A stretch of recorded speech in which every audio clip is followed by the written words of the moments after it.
आज हम महाराष्ट्र बोर्ड का 10 का ज्योमेट्री का लेसन नंबर 3 सर्कल का प्रैक्टिस सेट नंबर 3.2 का सॉल्यूशन देखते हैं। क्वेश्चन नंबर 5 देखते हैं। Given in the figure the circles with centres A and B. यहाँ पे देखेंगे दो सर्कल दिया है, इसका सेंटर ए एंड बी है। Touch each other at point E. Line L is a common tangent which touches the circle at point C and D. यहाँ पे देखेंगे कि लाइन एल जो है वो बी सेंटर ए को पॉइंट सी पे टच कर रही है and circle B centre B at point D पे क्या कर रही है, टच कर रही है। तो line L is a common tangent which touches the circle at C and D respectively.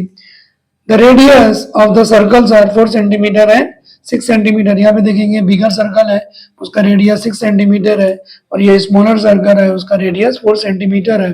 To find the length of the segment C D. तो यहाँ पे इसको सी डी को फाइंड करने के लिए पहले क्या करेंगे, कंस्ट्रक्शन कर लेते हैं। Draw segment A C B D A E and B E और फिर उसके बाद क्या करते हैं, सॉल्व करते हैं। तो पहले यहाँ पे इसको क्या करते हैं, ड्रॉ कर लेते हैं। यहाँ पे कंस्ट्रक्शन लिखते हैं। Draw segment A C and draw segment B D, segment A E, segment A E and segment B E and draw segment A F perpendicular to segment B D such that B F D. यहाँ पे क्या करेंगे, segment A F को B D पे क्या करते हैं, perpendicular draw कर लेते हैं। Draw segment A F perpendicular to segment B D such that B F D, ये क्या रहेंगे, कॉलिनियर रहेंगे। यहाँ पे क्या करना है, to find the length of the segment C D. यहाँ पे पहले क्या करेंगे, a quadrilateral A C D F को रेक्टेंगल प्रूफ करेंगे। तो यहाँ पे angle A C D is equal to 90 degree, angle B D C और F D C is equal to 90 degree, tangent theorem और A F D is equal to 90 degree और angle C A F is equal to 90 degree remaining angle. तो quadrilateral A C D F is a rectangle और rectangle में opposite side equal होते हैं। A C is equal to D F, तो A C 4 है तो D F is equal to 4 and A F is equal to C D. तो यहाँ पे क्या करेंगे, रेक्टेंगल ट्रायंगल में ए एफ बी में, तो A F B angle 90 degree, angle A F B 90 degree and hypotenuse A B. तो Pythagoras theorem से क्या करेंगे, A B square is equal to A F square plus B F square और यहाँ पे क्या करेंगे, ए एफ फाइंड आउट करेंगे। यहाँ पे देखेंगे A C is equal to 4 and F D is equal to 4, therefore B F is equal to 6 minus 4 2। तो पाइथागोरस थ्योरम में क्या करेंगे, वैल्यू सब्स्टिट्यूट करके ए एफ फाइंड कर लेंगे और ए एफ का जो वैल्यू आएगा वो सी डी हो जाएगा। तो यहाँ पे क्या करेंगे, सॉल्यूशन लिख देते हैं। A C is equal to A E is equal to 4 centimetre and BD is equal to BE is equal to 6 centimetre. इसका इक्वेशन नंबर 1 लिख देते हैं। यहाँ पे रीजन लिख देते हैं। Given in quadrilateral ACDF angle ACD is equal to 90 degree, angle BDC is equal to angle FDC is equal to 90 degree. ये दोनों को कंबाइन करके एक इक्वेशन लिख देते हैं। Number 2 angle A C D is equal to 90 degree, angle B D C angle F D C is equal to 90 degree. Reason लिख देते हैं। Tangent theorem angle A F D is equal to 90 degree. Reason लिख देते हैं। Construction and angle C A F is equal to 90 degree. Reason लिख देते हैं। Remaining angle of a quadrilateral के चारों एंगल को प्लस करते हैं तो 360 डिग्री आता है। तो ये 90 और ये 90, तो ये भी क्या हो जाएगा 90। Therefore quadrilateral ACDF is a rectangle. यहाँ पे दोनों को मिला के इक्वेशन नंबर 3 लिख देते हैं। Quadrilateral ACDF is a rectangle from equation 2 and 3। तो यहाँ पे देखेंगे 2 में angle ACD is equal to angle FDC is equal to angle AFD और angle CAF is equal to 90 degree. Therefore quadrilateral ACDF is a rectangle और quadrilateral rectangle के opposite side क्या होते हैं, इक्वल।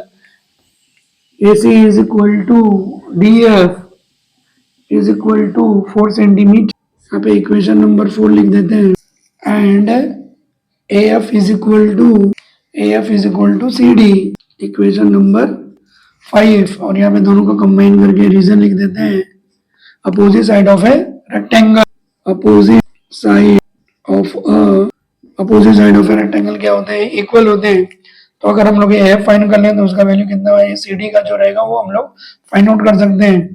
अब यहाँ पे देखते हैं कि in triangle A F B, angle A F B is equal to 90 degree, और यहाँ पे ए बी और ए बी, यहाँ पे दोनों सर्कल क्या कर रहे हैं, एक्सटर्नली टच कर रहे हैं, तो A B is equal to A plus B E and B F, तो B D is equal to B F plus D F, तो 6 में से यहाँ पे F D is equal to 4 है, तो B F is equal to 2 centimetre, और right angle triangle में इसका वैल्यू सब्स्टिट्यूट करके क्या करेंगे, ए एफ फाइंड आउट कर, यहाँ पे लिख देते हैं A E B by theorem of touching circle, तो यहाँ पे दोनों सेंटर और पॉइंट ऑफ कांटेक्ट क्या होते हैं, कॉलिनियर होते हैं, तो A B A plus B E is equal to, A का वैल्यू कितना दिया हुआ है यहाँ पे 4 प्लस, और B is equal to 6 is equal to 10 centimetre, equation number 6 लिख देते हैं, and B D is equal to B F plus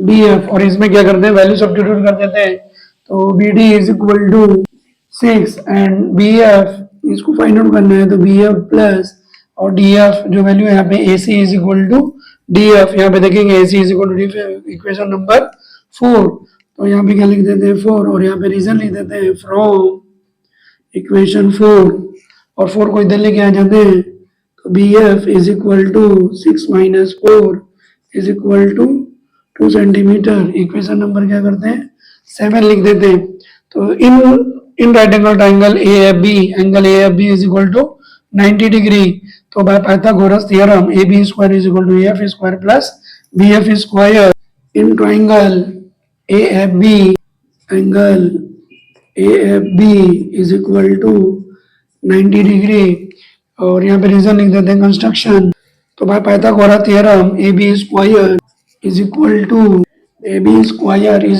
A F square plus B F square, reason लिख देते हैं बाय पाइथागोरस थ्योरम, और यहाँ पे क्या करते हैं, वैल्यू सब्स्टिट्यूट कर देते हैं, तो ए बी का वैल्यू यहाँ पे देखेंगे 10 सेंटीमीटर है फ्रॉम इक्वेशन, यहाँ पे देखेंगे A B is equal to A plus B, 4 plus 6 is equal to 10 centimetre from equation 6, तो 6 स्क्वायर, ए बी का वैल्यू यहाँ पे कितना दिया 10, तो 10 स्क्वायर इज इक्वल टू, और ए एफ क्या करना है, फाइंड आउट करना है, तो ए एफ स्क्वायर प्लस, और यहाँ पे बी एफ का वैल्यू कितना दिया 2 सेंटीमीटर, तो 2 स्क्वायर, और यहाँ पे रीजन लिख देते हैं from equation 6 and 7,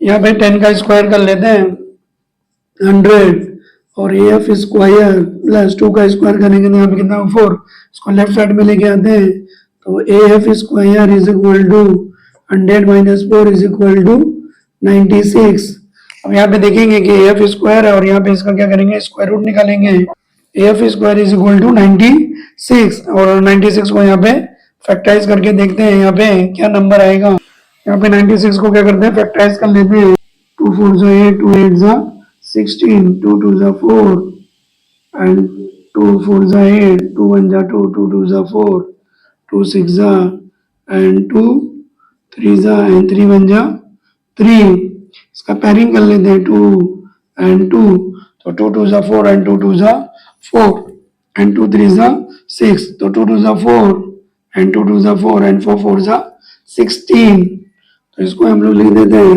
16 multiply by 6, 16 6 जा कितना हो जाएगा 96, 6 6 जा 36, और कैरी 3 6 1 जा 6 9 96, तो 96 को क्या लिखते हैं 16 इंटू 6, और यहाँ पे क्या करते हैं, taking square root on both side, A F square is equal to 16 into 6, तो A F is equal to 4 root 6, 16 का स्क्वायर रूट निकालेंगे तो यहाँ पे कितना हो जाएगा 4 root 6, A F is equal to 4 root 6, equation number इसको 8 लिख देते हैं, और यहाँ पे देखेंगे from equation 5 and 8 A F is equal to C D, therefore C D is equal to A F is equal to 4 root 6 centimetre, therefore CD is equal to AF is equal to 4 root 6 from equation 5 and 8, from equation 5 and 8, और यहाँ पे answer लिख देते हैं CD is equal to